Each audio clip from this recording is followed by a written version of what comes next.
today's episode, we're going to talk about the transformative power of turning conflict into connection. And what a valuable session this is going to be, because it really covers every aspect. Our business relationships, our personal relationships, family, friends, surround us all the time. I mean, can you really have a healthy relationship without conflict? That is a very good question. And I think not.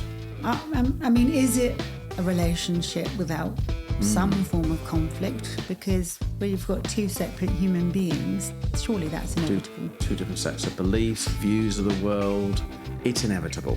So look, this session is about being able to deal with something which is completely natural, but we can really make a right mess of this, and it can cause all sorts of headaches and problems and difficulties and upsets, even potentially ruin relationships because of our inability to be able to deal with what is actually quite a normal interaction between two people. And part of a healthy relationship. So we'll share some very practical strategies. We'll share some real life stories and provide some very practical strategies for using conflict as an opportunity to create deeper connection in your relationships. Excellent.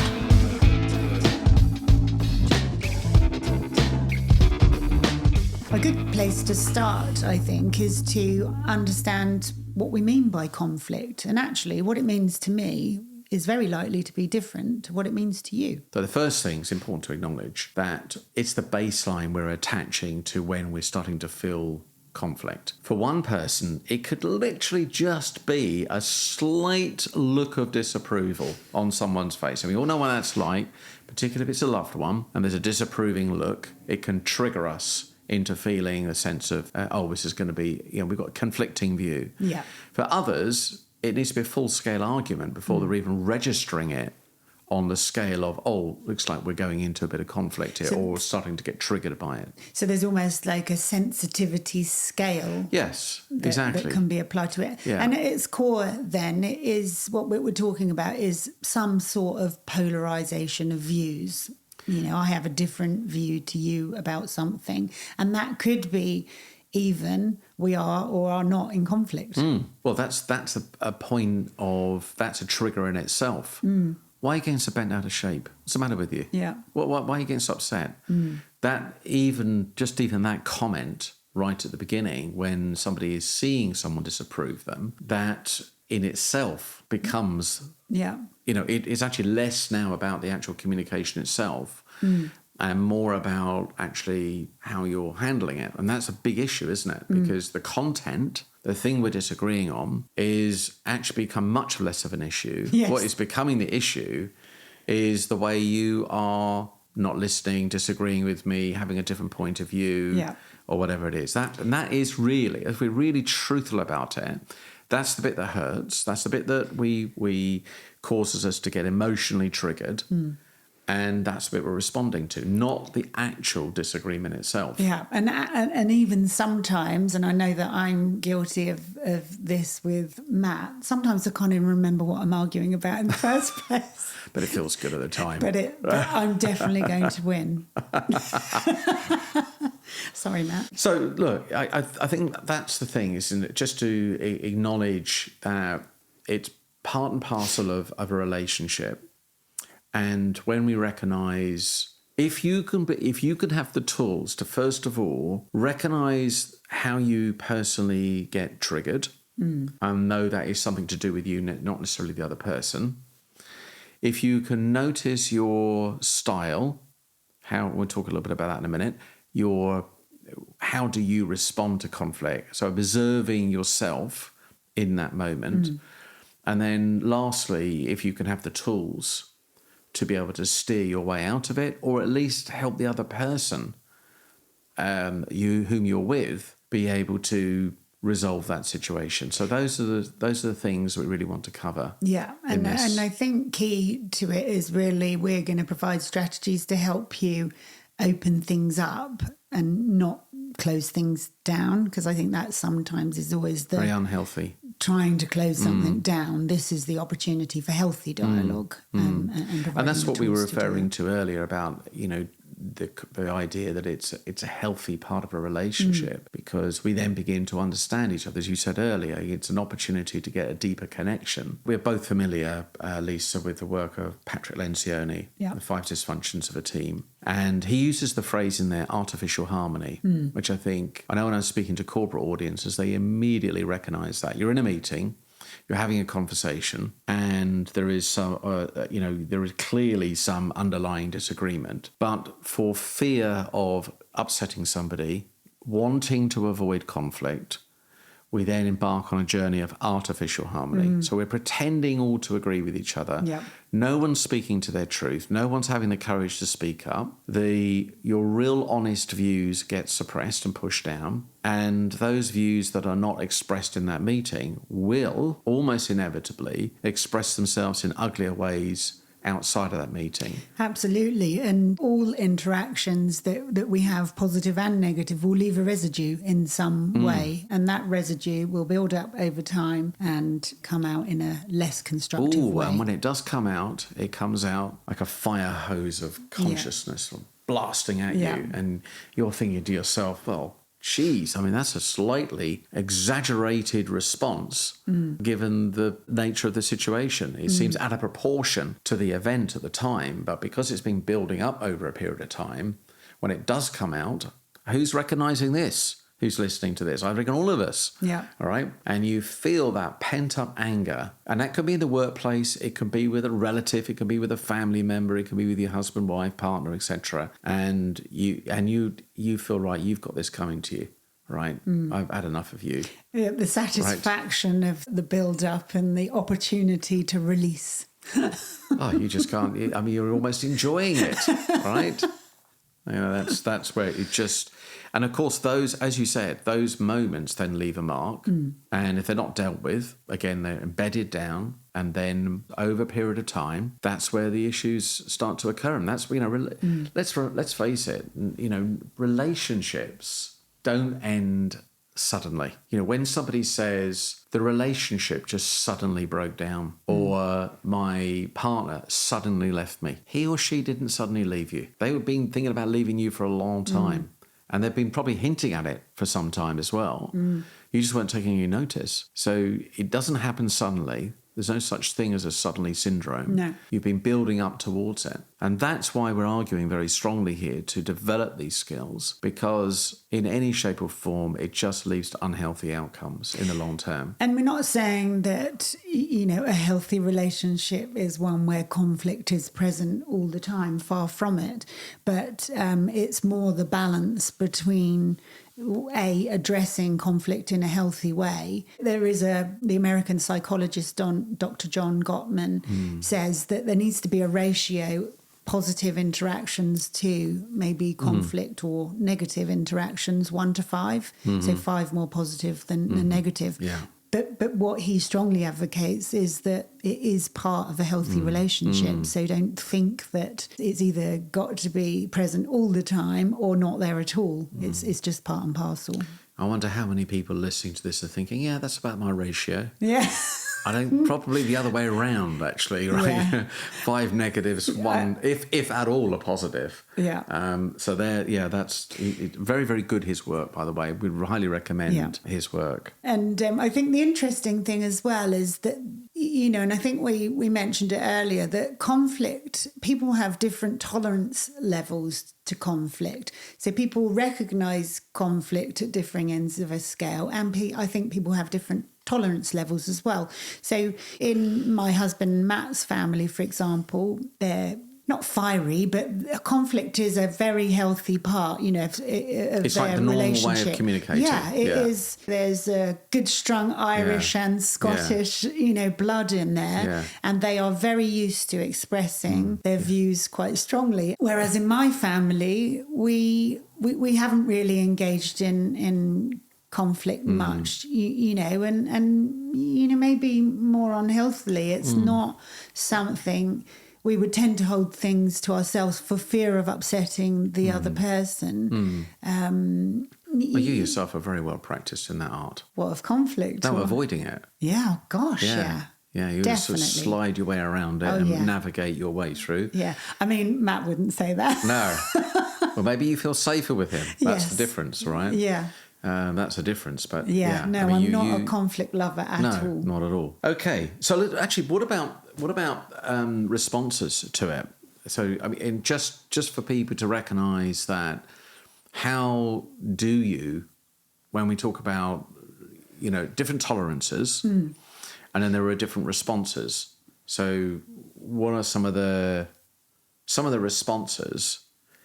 Looking at the big picture, and there was quite a well-read, famous book that was put on the map a good 10 years ago. I think it was called Critical Conversations, or was it Crucial Conversations, yeah. And they use a I don't actually like the language of this, but they use the language silence or violence, which I've never liked. But essentially, are you a person that moves much more towards avoidance? So when you feel in conflict, do you shy away from it, move away, go into avoidance? We call that silence. Yeah.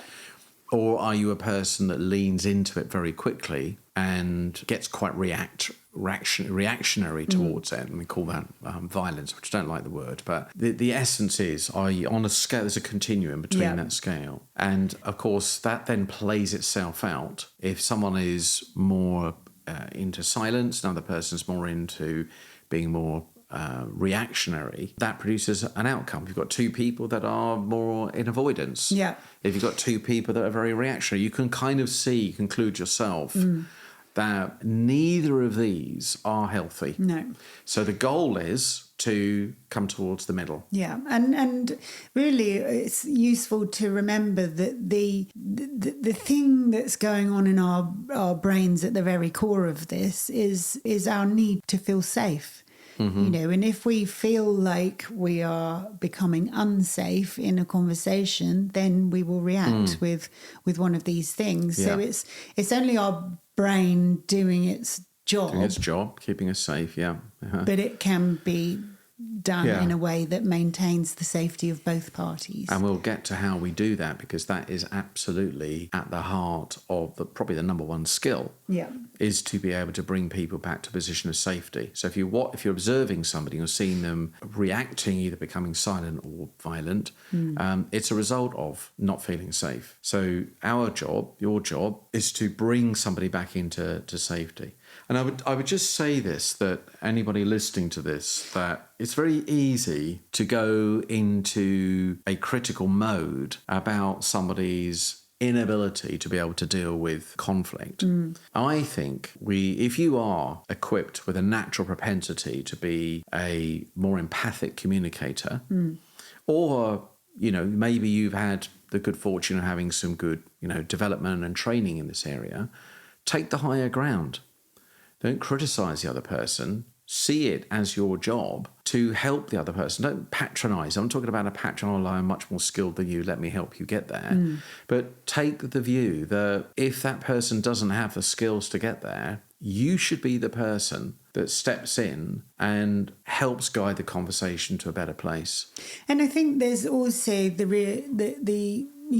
coming from a place of empathy and understanding that your way of the world is just your way of the world. The lenses that you look through are very different to the lenses that the other person is looking through. So you have to see things from the other person's point of view and try and as best you can to understand what it looks like from their point of view, rather than assuming it's you are right and they are wrong. If we think about other things like, are you trying to, is your goal to try and win? Is your goal to, maybe you go into a more persuasive pattern? We talked about the avoidance pattern. We talked about the reactionary pattern. Your goal could be to, what you're trying to do is make the other person wrong so you can feel right. All of these are not going to be particularly helpful. What is slightly more helpful is an intention to, and not even compromise, but because compromise in itself means that you are... it means that you you're not are really reducing really what you want. And Yeah. actually what you should be, what we believe, is that they could be a mutual benefit to both people. So Yeah. seeking a style of communication that allows both people to be listened to, heard, understood, and a more of a collaborative mindset. Yeah. That's a much healthier place to come from. So make that your intention. The other danger, particularly if you've actually forgotten what you're arguing about in the first place, is you end up kitchen sinking. So, you didn't empty the dishwasher and your pants are always on the floor and you didn't put that picture up. And when we went out to lunch with my parents the other week, you were rude to my mum. You end up throwing everything, and that is very much a defence. In fact, you just are rude. Full stop. Because there's emotional impact there, isn't there? You're sitting with that emotion. We certainly are not thinking rationally.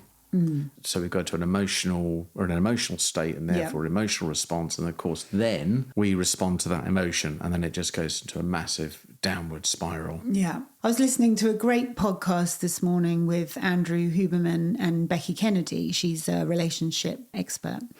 And she was saying that you can't, and it's true, you can't see somebody's feelings or emotions. You can only make an assessment of them based on their behaviour, by what they do. Makes sense. And what they say.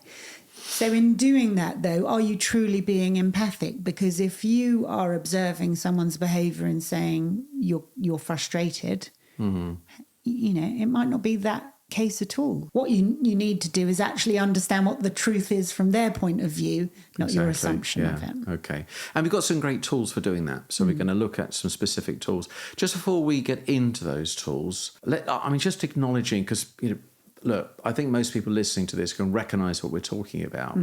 It doesn't necessarily mean that when faced with that situation again, you will have the motivation to follow through and do what we're talking about. So let's just look at the consequences for a moment.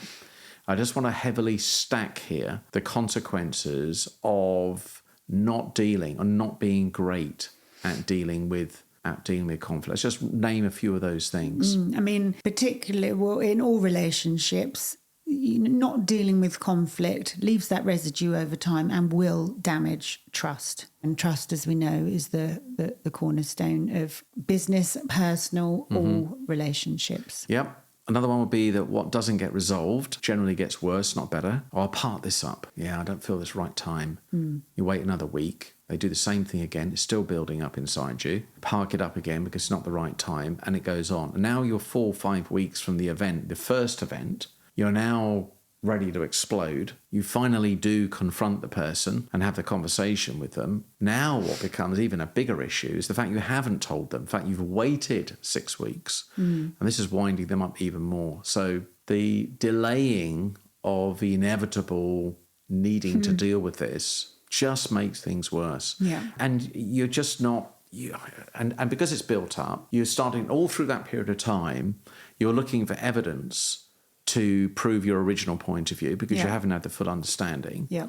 You've attached a meaning to the original event that you're continually looking for references to support that, and you're feeling more and more angry about it. So there's just no real... Look, the only payoff in the short terms, you don't have to deal with the conflict. Yeah. Or you don't have to feel that little, what you're perceiving to be some short-term pain. That's the only benefit. Yeah, but it will, as we know and have seen and experienced many times, it will rear its head at some point. Yeah. I think the other consequence is that if you don't discuss sensitive issues, you can become very emotionally disconnected with another person. You only have surface level discussions. You never go deep. It's not going to lead to a strong relationship over time. 100%. And this is where personal relationships become eroded. Back to the suddenly thing we were talking about earlier. It's a gradual erosion, and then you can't be bothered. Yeah. You think, what's the point? It's only going to result in an argument, or the other person's not really going to listen to me. So what's the point in even dealing with it? And actually then, just thinking that through, I liked your analogy of an erosion, because if you haven't got the roots of a deep connection with somebody, then an issue comes along and it just, just blows the relationship out the water, doesn't it? Because there's nothing holding it down, no depth holding it down. And then the final thing I would say is it's health, really. What the eyes don't shed, the body manifests, as the phrase goes. In other words, we're storing up these tension, stress, and it's just not healthy. Yeah. In any way, it doesn't serve you. It's like releasing a pressure valve. If you're building up the pressure, releasing that pressure valve allows the stress to go down. You enjoy a much healthier disposition with that other individual or individuals. So let's get to it. Let's talk about what are some of the things that we can do. Now, let's begin this by talking about perhaps how we need to shift our perspectives.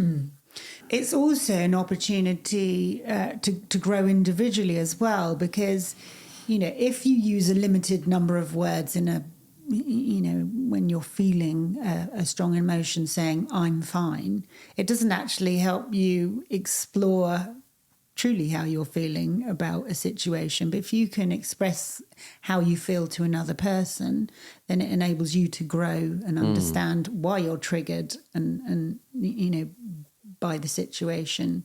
So it helps you grow as an individual and as a relationship with whoever that might be. Otherwise, you just run the same patterns over and over again.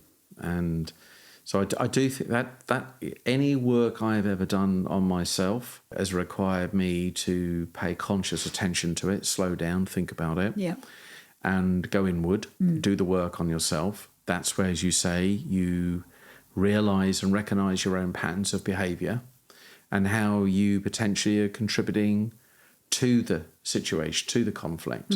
It's always a good question to ask is, when I'm coaching people, I always say when they're describing some conflict they have with somebody, I always say, in what way do you feel you might have contributed to this? It's not something they're necessarily considering, but when you really truthfully think about it, you have contributed to it. Yep. And you're now complaining about something that you've actually been party to creating. So accepting responsibility for that, for the cause, not just talking about the effect, the good mindset to go to. So one of the tools that we share with people is, and some people may have heard of this, but let's just cover it very quickly, called perceptual positions. And the idea is that you start off with saying, so I had this, was coaching someone the other day, and this is particular direct report of this particular director who's having some difficulties with, and he explained, I won't go into all the difficulties, but there was a multitude of different things. It was how it was, I asked him how it was manifesting itself, and he went through a whole range of different things. So I said, right, okay, why don't you start off answering these two questions? First question, when you think about communicating with, let's call her Diane, when you think about communicating with Diane, what words would you use to describe Diane? Just write them down. No one's going to see it. I'm going to see it, but just she's not going to see it. Just write them down. Be honest, be truthful. What words are you using? Second thing, when you think about communicating with Diane, or you're about to go into a meeting with her, what emotions come to mind? So you ask those two questions. So you've got to be really truthful about it. And if you can, what is ideal is to almost configure in a room. So you're sitting down, you're seeing the other person, you're imagining they're there, you're looking at them. The second thing you do is you step out of what you call first position, which is your view of the world, and you go and step into their shoes. Now, it's very important when you do this that you take on the other person's beliefs, attitudes, viewpoints, references, etc. Now they're looking back at you. So you're imagining you're standing in their shoes and you're looking back at where you were just sitting. And I guess you really have to put, rather than make an assumption, I mean, there is going to be assumptions there, isn't there? But really sit in their seat and sit in their seat, take on their beliefs, shoes. Be that person, take on their attitudes. And now, from that person's perspective, you ask the question, what words will they use to describe you? Write those down. Secondly, what emotions come to mind when they think about communicating with you, knowing that these could be, the views they have of you, by the way, could be inaccurate. It's irrelevant. It's their viewpoint. It's what you're seeking, is what is their viewpoint. Yeah. What words will they use to describe you? What emotions would come to mind for them? Feelings come to mind for them. You then go to what is called third position. And now third position is a bit like a fly on a wall. Yeah. You're not emotionally involved. You're not emotionally attached. It would be like a neutral friend that knows perhaps even both of you, that is impartial, that is not invested in the outcome either of you are seeking. So they're observer of the Pure observer. Yeah. All right. And the question you ask here, very powerful, is what do you notice is going on in this communication? What do you observe? What do you see going on? And they will say, well, things like, well, they're not listening. Of course, you're doing this to yourself, right? Yeah. Or you're doing this with somebody. And they're honest about it. If you get them into this right state and say, let's just imagine, another way of thinking about it is imagine you're being hired as a highly paid communication consultant. Yeah. Tell me what you observe. Well, they're not listening. They've got different agendas. They're noticing difference, not sameness. Yeah. They're too emotionally invested in being right. Yes. They are too caught up in their own belief systems. They're not giving person any airtime. Yeah, they're making assumptions. They're making assumptions, and the list goes on. Okay. And of course, this is coming from both of the people. All right. So they're both doing these things. Yeah. So the next question is then to say, what do you think either party, or particularly you, could do to make some improvement? Knowing this information, what could you start to do? And that's where the resolution starts to come. Even just taking that frame, first, second, third position, asking yourself those questions, or if you're working with someone else, you ask them the questions. And then the third question is, what do you notice, and what do you think you can start to do about it? Well, we're going to give you some strategies for dealing with that now. And would you have people write it down? Is it something people, is it best done in your head and actually moving between the positions, or I think writing it down? I have people write it down because when they suddenly see in black and white, God, we're actually saying the same thing. Yeah. They don't feel listened to. I don't feel listened. I think they're being pig-headed. I think I'm being pig-headed. Yeah. I can be a bit stubborn. They're being stubborn.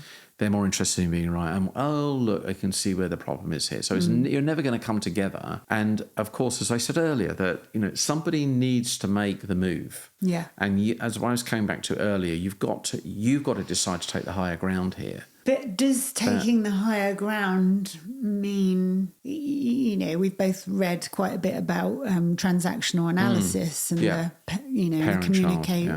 communication coming from parent, adult or child. Yeah. Is that not saying that you are the parent and the other person needs? I'm saying go to adult. Go to adult and encourage them to come to adult. Subordinate, bring down your own emotions. Yeah. Recognize if you are being that parent, or even indeed being the child. Yeah. And get control of your own emotions. And say, right, no, I'm going to let go of, the need. I can see this person being emotional. Yeah. And I don't want to sound like we're being arrogant. I'm not suggesting that for 1 minute. I mean, the goal at the end of the day is adult to adult conversations. Exactly. So what I'm saying is make the first move. Yeah. Make the first move. Don't justify your behaviours based on theirs. Yeah. That's what I mean. Take the higher ground. So right, no, I'm not going to get caught up in this. Well, it's focus on the outcome that you want. Focus on the isn't outcome, it? yeah. So, and then as a result of that, the magic starts to happen. The other person starts to feel listened to, etc. And actually, time and time again, when you change how you respond, you will see a different response in the other person. Yeah. You de-escalate, it will de-escalate. Well, I have a great example of that. Fee and I, we've been married, I better get this right, 6 years, 2017. Yes. Yeah, have I got that right? Yeah. 6.5. Coming up, 6.5, 7. 7-year itch coming up. Yeah. Actually, coming up to 7, actually, yes. June the 17th, Right. I think you'll find. That's right, absolutely, yeah. June 17. So about sort of in fact, it was about 7 or 8 years into our relationship, both in our sort of second long-term relationships. Anyway, we were 7 years in, and it just wasn't going well. It really wasn't. We'd had some amazing times together, but clearly the relationship was kind of heading south. Yeah. And we decided we would go to a counsellor to basically help us split up amicably. And so you made the decision that that's what was going to happen. You just wanted to do it. I was literally, looking for new accommodation, and we were heading in very different directions. We went to this counsellor. The counsellor quite rightly said, "Look, before we go embark on that journey, is that what you really want? How long have you been together? Have you had any good times? How much of that has been a good time versus a bad time? And actually, most of it have been great." Yeah. And she said, "Well, do you actually want to really split up? Or if you could find a way to get back to where you were, is that something worth pursuing?" So she said, "Don't make a decision now. Go away, think about it, come back." We came back. We both agreed it would be worthwhile trying to get back to where we were. And cut a very long story short, she basically gave us this tool. It was a very key tool. And it really sits at the heart of a lot of the issues we've been talking about today. That it really addresses the fact that both parties need to feel emotionally validated. Yes. So the goal was, she said, I want one of you, doesn't matter which, you're going to speak for 15 to 20 minutes. You can say anything you want, absolutely anything. The purpose of the other person is purely to listen, and listen without remark. Listen, and that means not just verbal, but, frowning, raising your eyebrows, flicking your hair, looking down at the ground, stomping out the room. All of that is verbal. It's a form of communication. Yeah. So non-judgment, completely non-judgment. It'll be hard, but you need to listen. And then after the 15, 20 minutes, the other person does exactly the same thing. That's a long time, isn't it? It's a long time. It's a big investment. Yeah. But we're talking about saving a relationship here. But to talk for, I guess once you get going, it's actually quite easy. It's actually not that difficult. Yeah. And being typical bloke, when we first started this exercise, got my iPhone out, went, go, right? Put the stopwatch on, all right? And we switched around. And I was a little bit I thought, oh, good, I'm going to get listened to. She's probably thinking, I need to tell you what you've been doing wrong, etc. So both coming at a slightly different way, and they're both not particularly useful to start with. So then I would do, or I hope she would do her 15, 20 minutes. And then at the end, you would have a more of a joined up conversation about what has been said. And you don't necessarily need to remark on what the other person said. You could come and talk about something completely different. Anyway, so first few times I was doing this, I've got to say, I can't speak for Fiona, but for me, I was probably being quite rational about it. Typical guy, finding the rational reasons why she was wrong, etc. Your motivation was actually to prove yourself right, wasn't it? And then something quite magical started to happen. And we were doing this like twice a week and seeing the counsellor. So it was a big investment here. And then just something started to happen. I started to listen. I'm going to speak for myself here. I started to listen in a different way. And I started really listening to what was not being said. I was really hearing her. I was feeling her. I was appreciating. I didn't necessarily always agree with it, as always, and as before. But I really felt that I was listening at a completely different level. I really was starting to enter into empathic listening. Yeah. And of course, that then resulted in her reciprocating. And she was feeling validated. I'm feeling validated. Yep. And, by the time at the end of that 15 to 20 minutes, both of us felt this sort of experience of, I don't really need to say anything else on this. I don't even need you to provide an explanation. I just feel heard now. And that was enough. Yeah. And it was amazing, almost beautiful, actually, to watch a relationship that was going into a downward spiral. And what a waste that would have been. And totally. Here we are, now 14th year now together, and 7 years married, almost. But that, I think, that's the crux of it, isn't it? Because people want their view, whether you agree with them or not, they just want their feelings to be validated and heard. It's so crucial, isn't it? And believed, you know, because their reality is their reality. So their feelings are valid and they are real. So they need to be believed. You cannot ignore emotions. You cannot ignore them. You can make them wrong. You can criticize them. You can try and dilute them by telling the other person they've completely misunderstood you. All of that, yes, it's fine, but it's not what the person needs. It's not their reality. No, not their reality. So they will not be able to engage with that, and it will not resolve. If you can get to conflict. a point of, you know, there's a friend of mine who's got a bit of a relationship issue at the moment, and I was trying to say to her that whether you like it or not, you've got to enter into the other person's world, take on their beliefs, and think about, even though their behaviour is unacceptable, really, some of the things they've been doing and saying is unacceptable, you still have to understand, because this person doesn't produce this behaviour all the time. So what is causing it? Unless you go to that place of really wanting to understand it. Because if all I do is I just go, the behaviour is unacceptable, I'm not even interested. Well, stalemate. Yeah. You can't move forward. And I think that the key thing, isn't it, is to separate the sort of content. We talked about this before, separating the content of the issue from the process of communicating about the issue. Yeah. But just to finish off this point, because I don't want to feel like we should just, we can validate someone's unacceptable behaviour. It's not about that. It's first of all trying to understand why they're saying those things. Yeah. Because if you can go to that place, there is some hope that the other person might then acknowledge the fact their own behaviour is unacceptable and begin the process of apologising. It's not about saying, I'm going to subordinate my feelings to accept the other person for what they are, because it is unacceptable. No. I'm not suggesting that. But if you can get to a point where you at least understand it and try and play some of that understanding back, the other person is maybe more likely to see perhaps the error of their own ways. But you've got no chance all the time you're mudslinging. Yeah. You know, it's just no chance at all. No, that's the old sort of so the conclusion type.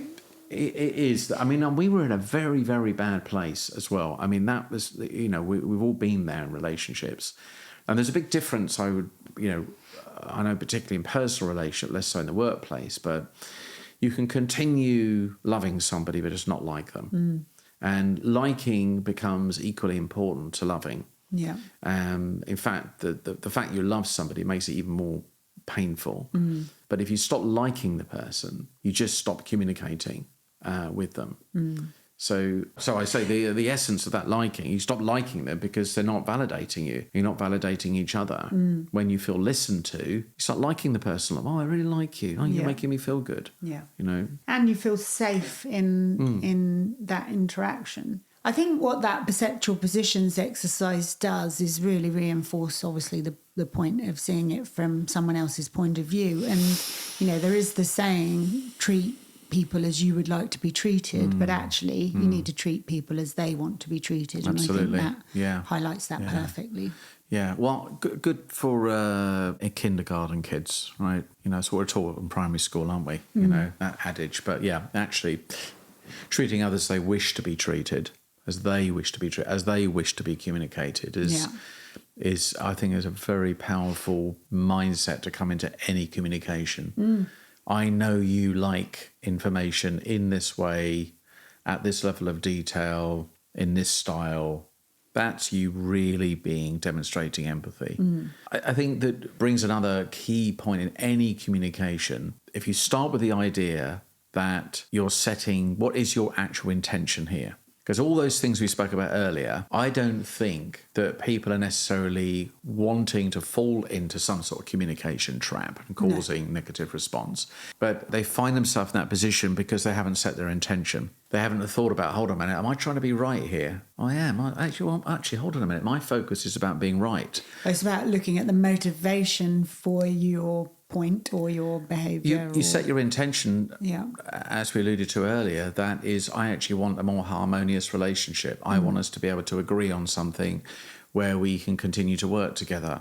I want to get to a place where you trust me. Yeah. I'm feeling that you don't believe me, or I've caused you not to trust me. My intention, going into this conversation, is to try and bring that person to a point where they feel they can trust you, or they can feel safe with you. And I think if you always start from the position and the attitude of trying to understand where the other person is coming from and why they feel the way they do, Absolutely. then you can't go too classic wrong. Genuinely do that authentically. Seek first to understand before being understood. Absolutely. Is a good adage and a good belief to carry into any communication. Just a couple of things around, I think, language as well, that it's so easy to fall into sort of lazy language. And when people are expressing their point of view, that you can you can trigger people by the language. Again, you've not got the intention to do this, but if I say, you make me feel angry, I'm basically saying is that it's not the behaviour that you're producing, it's you. Yeah. And that's what the person hears. They're not going to go, oh, I know what you really mean. You don't really mean me, do you? But you're describing me as the whole person. And when you actually unpick that statement, one other person can't make you angry, can Absolutely cannot make you angry. You do that very well yourself. Back to the subjective experience again. So they're attaching a meaning to that's not going to help. So the way to deal with that is to say, I feel whatever it is. I feel nervous, I feel anxious, I feel worried, I feel less trust when you do X. Yeah. And then if you can, because. Yeah. Right? I feel upset when you don't listen to me, or I feel upset when we're having conversations around the kids and we've got a different point of view because I just don't feel listened. Yeah. I just don't feel listened to. Now, you're not criticising the person, you're just describing the behaviour and the reason you feel upset. Yeah, or I feel frustrated when you consistently turn up late for meetings because it makes me feel like you don't respect my time or the topic we're going to be discussing. Yeah, absolutely. So it's a simple language thing, but it really does makes a big difference. And you come from a place of describing rather than blaming the whole person. Yeah, you're just describing their behaviour and how it makes you feel. Yeah, and sticking to the facts. Small but significant change in impact. Absolutely. Yeah. I think the other thing with language is, taking care of the use of the word but.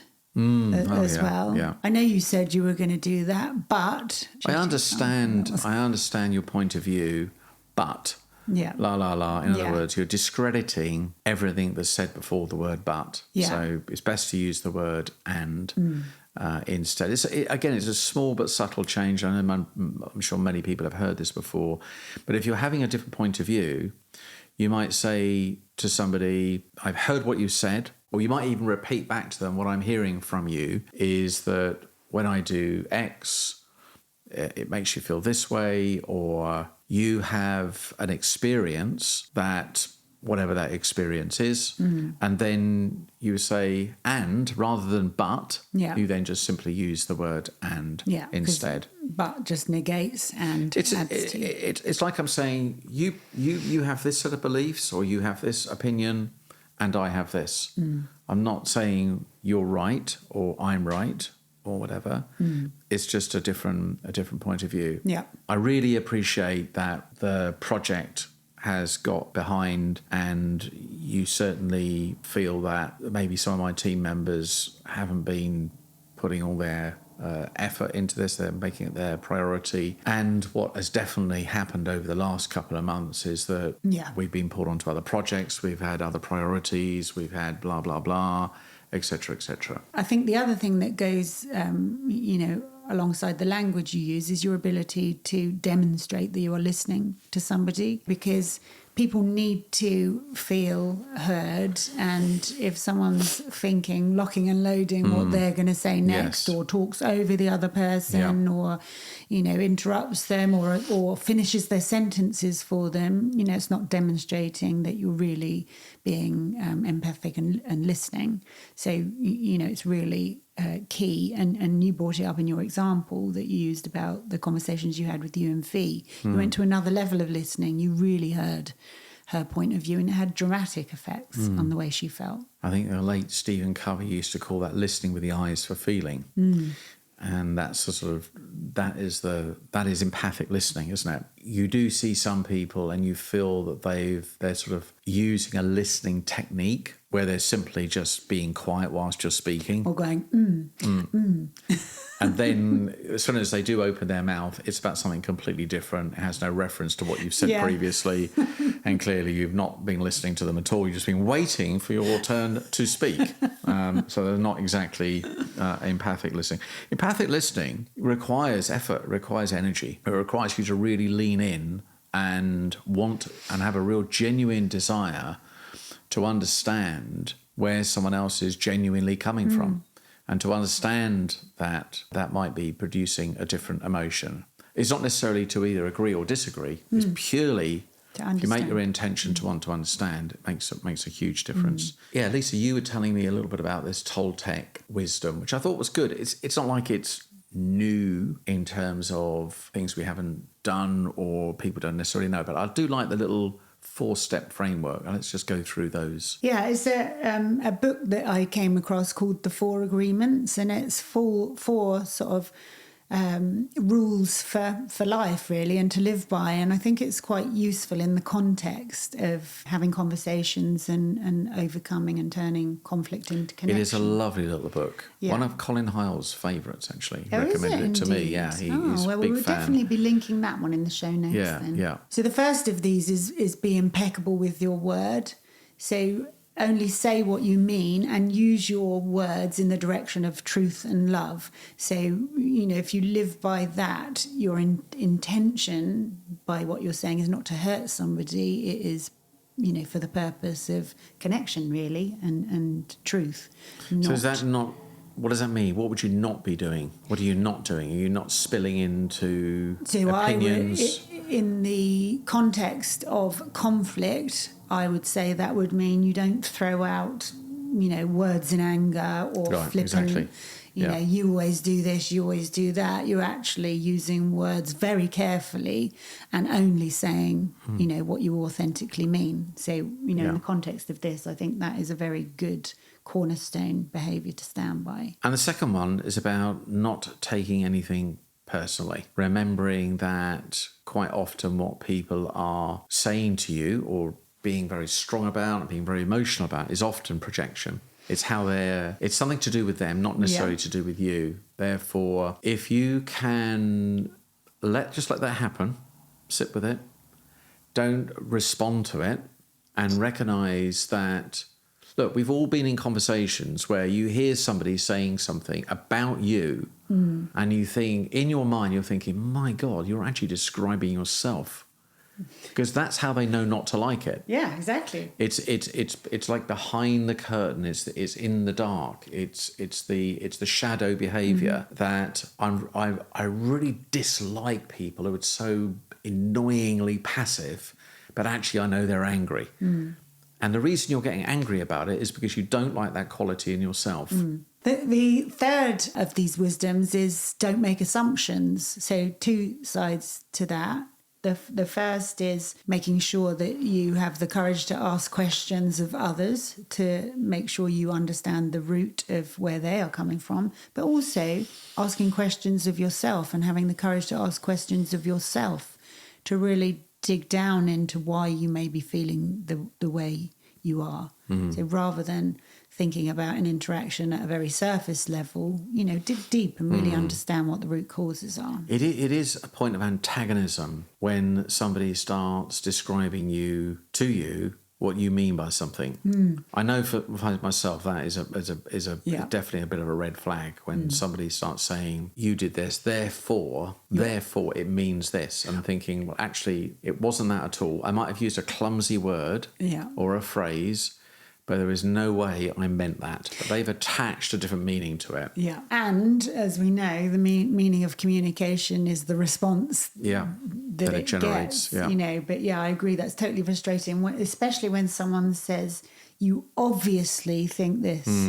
Are you in my head? And they're very stuck to it and very wedded to it.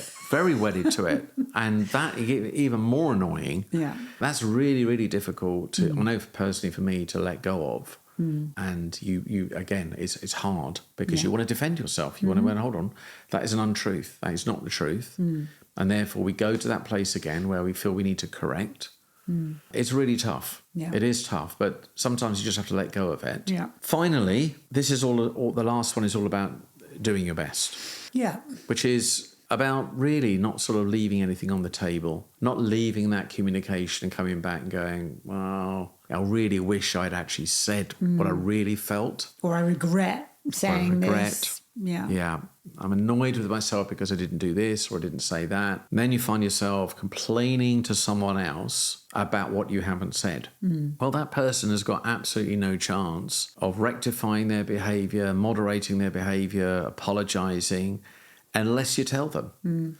So all the fingers are pointing back at you again. And again, it comes back to taking responsibility for your communication and having that bravery and courage to say what you really mean. Just be compassionate, be kind with it.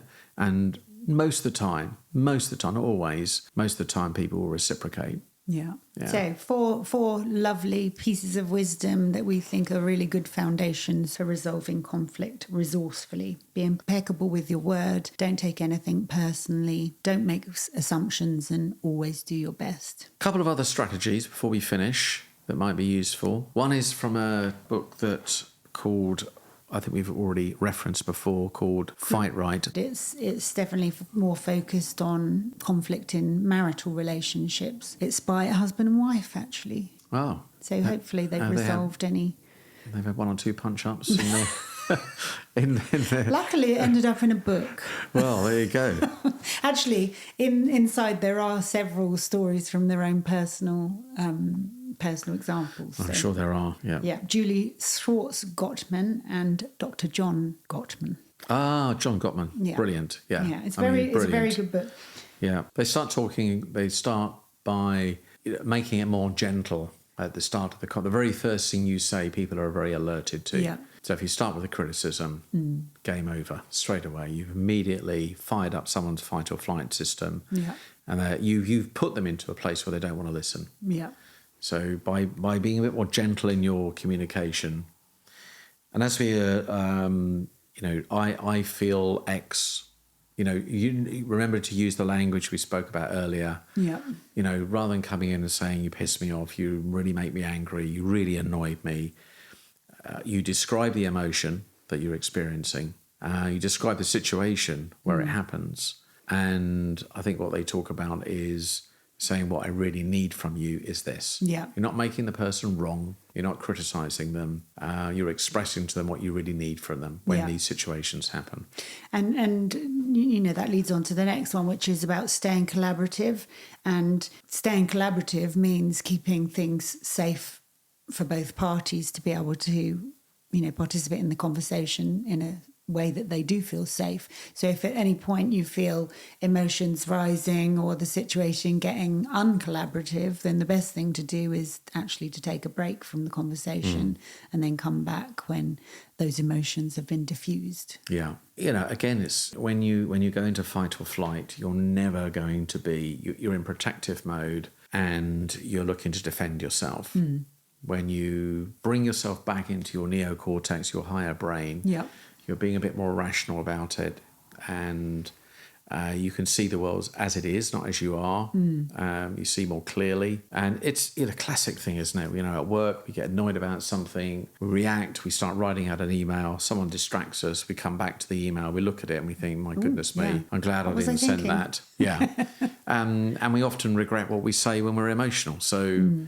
Remember, when you feel that emotion, and you feel it's just not a good place to start communicating from. Yeah, some sort And if you're in a space. professional setting, by the way, in a meeting, and it's getting very heated, I'm not saying to back away from it, but if people are becoming so clouded by their emotions, it's really useful to have some sort of pattern interrupt, get people up, moving around, set a different question, have people come back to it, take a break, and then you'll find that when actually people come back into that conversation, they're much more likely to be much more ready to listen and want to understand different points of view. Yeah. The next one is about understanding, as we've, not surprising, the same thing comes up over and over again, understanding different perspectives, but really wanting to understand, asking questions about it. When you're annoyed or angry or you're upset with somebody, it's not the default place you go to, is it? You don't necessarily go to a place of, when someone's irritated or annoyed with you in the workplace, with a family member, a friend, we do tend to go on the attack. We want to know, why did you do that? What do you think you're doing? Yeah. As opposed to,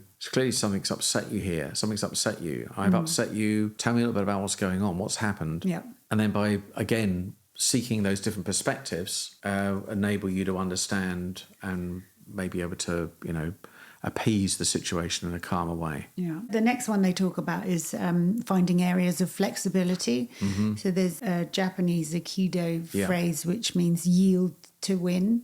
So don't be a rock and don't just hold your position for the sake of holding your position. Be willing to be flexible and find those areas of flexibility together. It's a great metaphor, Japanese Aikido. We do a little exercise in the classroom called a chance to dance, where we show how if you meet friction with friction, and both people are like resisting each other, it's very difficult to move somebody. But if you remain relaxed and you use the other person's energy, you can move them very gracefully. And that's essentially at the heart of Aikido, is it's using someone else's energy. It's a lovely metaphor. Very powerful. Very powerful, Context of communication. And then finally, make sure you've got some sort of agreement in terms of moving forward. That's the final thing here. Yeah. And I thought it's always good, I think, in any of these strategies, that what have we agreed upon today? What are we happy with? And I'm very conscious when we're having these conversations about, some people might be listening to this thing, I can't imagine having a conversation like this with their wife. Let's just go through the actions. What we've agreed. Actions, not going to work. Not going to work. But the sentiment is the same. Yeah. The sentiment is the same. It's not formal. It's not formal language. You're not going to minute it. You're not going to. I do, don't you? Yeah. But I think even in a more personal relationship, there is a way of sort of summarising what you've agreed. So, are we happy? Do you feel this? Are we agreed that? Well, even just agreeing that the conversation has had enough time and you have reached. And a conclusion. And saying to someone, I feel so much better for that. Yeah. I mean, the reason I feel much better is because I feel understood, I feel listened to, I feel we've got a much better way of handling this in the future. Yeah. That's the sort of thing. In a business setting, slightly more formal, saying, look, what have we agreed upon today? What actions are we going to both take? Let's I'll communicate this to my team, you do the same. Yeah, and we'll come back again. Yeah, exactly. So it's a slightly different thing.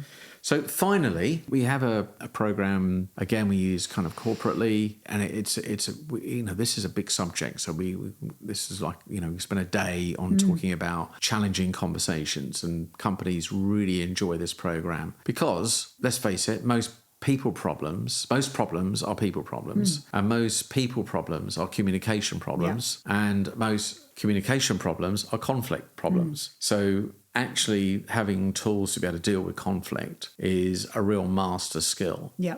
And if you're in a room where somebody can navigate their way through a difficult conversation, it's very powerful. It makes you less fearful of going into that conversation in the first place. And does nothing so just to go through a few of these things. Firstly, number one, we talk about overcoming your own avoidance. And this is to do with going into a meeting, particularly a professional setting here, and saying, right, I'm not going to hold back on really thinking or saying a bit like the Toltec thing again, saying what you really mean, being clear about it. And when I ask people what would stop you from doing it, it's quite often because they will say things like, well, I don't want to upset anybody, or I better let sleeping dogs lie. Yeah. But in reality, that's not the case. In reality, is they are worried about themselves getting too emotional. They're worried about the person not liking them. They're worried about not being able to handle it unless it gets a bit heavy. So actually, it's not really about the other person. It's more to do with you. And it is a short-term strategy, as you said before. So overcoming avoidance, it's get over yourself, work out how to get past this, because you're never, ever going to be great at communicating in a conflict situation unless you can overcome that, avoid it. So that's the first thing. So the second thing is keep your emotions in check. So if you feel emotions rising, the best thing to do is actually to take a break from the situation, and also remember that the content of the issue or the conflict is separate to the way it's handled. So if your outcome, which we would always assume is to strengthen a bond in a relationship, then respond in order to achieve that outcome. Don't escalate it. Don't get unresourceful. Try and maintain your emotional self-control to reach that positive outcome. If you're going into a conversation ahead of time, I think this is really crucial. Ahead of time, you decide, no matter how difficult this gets, I'm going to remain calm. Yeah. And if you give yourself a little pep talk before you go in, no matter what they say, I'm not going to retaliate. No matter if I feel they're incorrect, I'm not going to get caught up in their wrongdoing. I'm not going to fall below my own standards, my own values. And it's not easy, but one thing we can do is we can choose our own emotional state. And you can set your intention from that at the outset. So not easy, but keep your emotions in check. The third thing is to, as we alluded to before, set your intentions, get clear on your outcome, but also be willing to understand what the other person's outcome is. This enables you to be able to test assumptions about what they want from the conversation or what they want at full stop, and to fully appreciate that there might be some different outcomes, but they're quite often what you're looking for is those areas which are mutual. Yeah.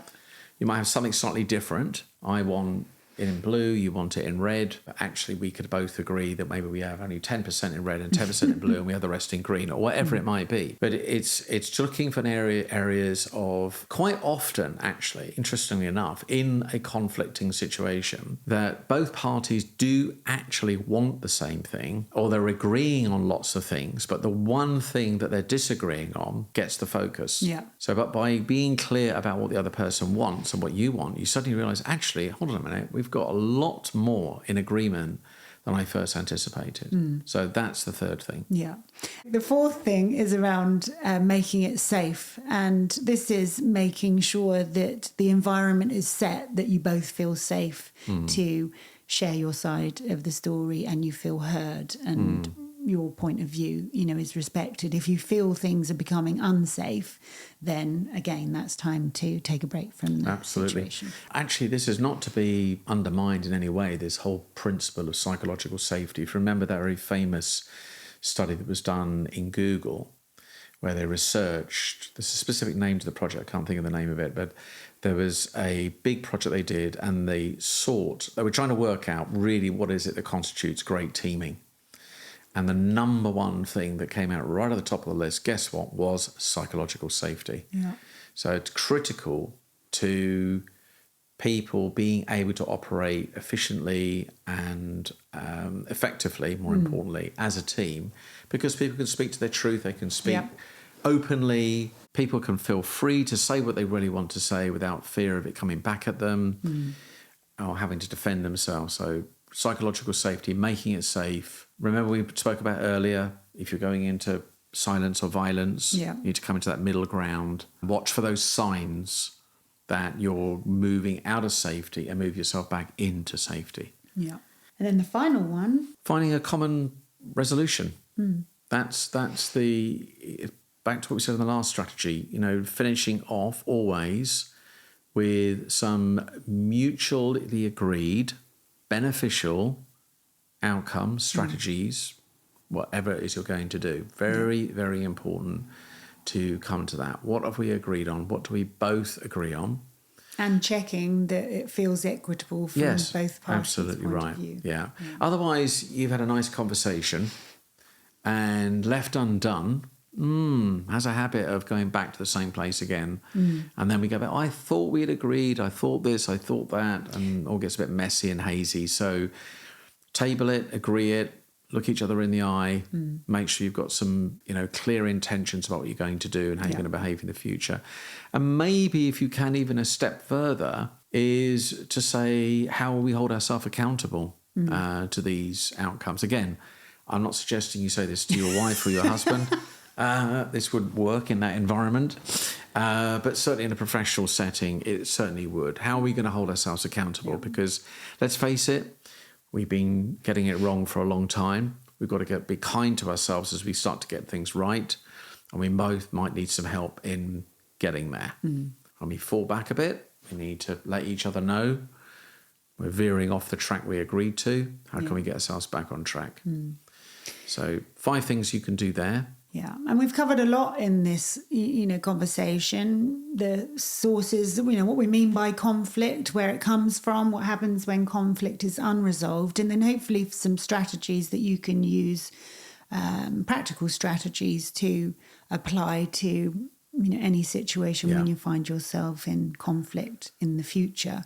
And obviously we will turn all of these strategies into a handy little power tool that you can download in the show notes. Yeah. Good luck with it, because, it really is a hugely useful skill to have, and you avoid yourself a lot of pain in the long term. It's not to say, as we started this podcast by saying that all of your communication is void of conflict, but the intensity of that conflict, how it's not prolonged, it's not delayed. You have the skills to be able to deal with it. And therefore, the quality of that relationship feels so much better because you can deal with you've got the tools to be able to deal with it efficiently. It's a natural thing that's going to happen, so have the tools to deal with it well. Okay, fantastic. This is the very last one of Series 2. We have reached the end of another series of the podcast. Can you believe it? 2 series already. We've had some great guests, and we've got some great guests coming up as well in the next series. So Series 3 will be coming along in April, and as Martin said, some great guests, and we're very excited for those conversations and to share those conversations with you. Yeah, and please do continue to share these podcasts. If you're getting value from it, remember you are doing somebody a great service by sharing something that could potentially help their relationship in this case. So please continue to share and leave us any comments. We're always interested in improving the quality of our message, relevance of the message. So please do let us know. Until next time. Goodbye.